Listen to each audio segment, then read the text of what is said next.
یوم دفاع حفاظت کا دن، اس کے ہم نے 3 سوال ابھی کیے، اب ہم چوتھا سوال دیکھیں گے۔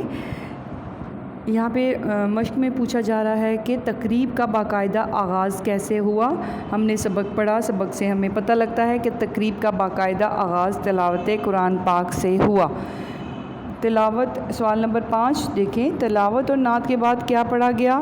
تو تلاوت اور نعت کے بعد قومی ترانہ پڑھا گیا۔ پہلے تقریب کا آغاز تلاوت قرآن پاک سے ہوا اور نعت پڑھی گئی اور اس کے بعد قومی ترانہ پڑھا گیا۔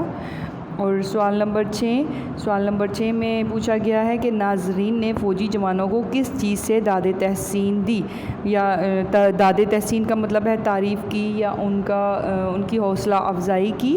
تو اس کا جواب ہے ناظرین نے فوجی جوانوں کو جوش سے تالیاں بجا کر داد تحسین دی، کیونکہ فوجی جوانوں نے اپنے مختلف قسم کے جو انداز تھا، ان کا تربیت کا انداز تھا، جو ان کی وہاں پہ جو فورٹریس اسٹیڈیم میں انہوں نے جو مظاہرے کیے یا جو بھی انہوں نے وہاں پہ ایک حیرت انگیز منظر پیش کیا، اس کی ناظرین نے جوش سے تالیاں بجا کر داد تحسین دی۔ چلتی ہوئی جیپوں سے انہوں نے اپنا مورچہ سنبھالا اور پیراشوٹ کے ذریعے سے چھلانگ لگا کر منظر کو بہت ایک سحر انگیز بنا دیا۔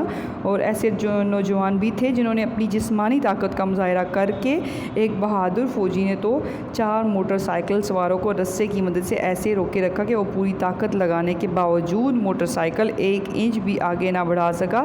اس قسم کی جو انہوں نے اپنے کرتب دکھائے یا بہت زیادہ جو مارکے انہوں نے دکھائے، بہت زیادہ جوش سے انہوں نے یہ سارا منظر ایک بنایا، ایک ماحول کریٹ کیا، تو اس کی تعریف کرنے کے لیے ناظرین نے جوش سے تالیاں بجا کر ان کی تعریف کی یا ان کو داد تحسین دی۔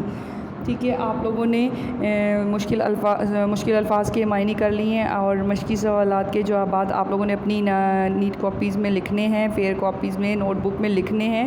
نیٹ اینڈ کلین کام کرنا ہے بیٹا آپ لوگوں نے، اور اس کو یاد بھی اچھے سے کرنا ہے۔ اپنا خیال رکھیے گا، اللہ حافظ۔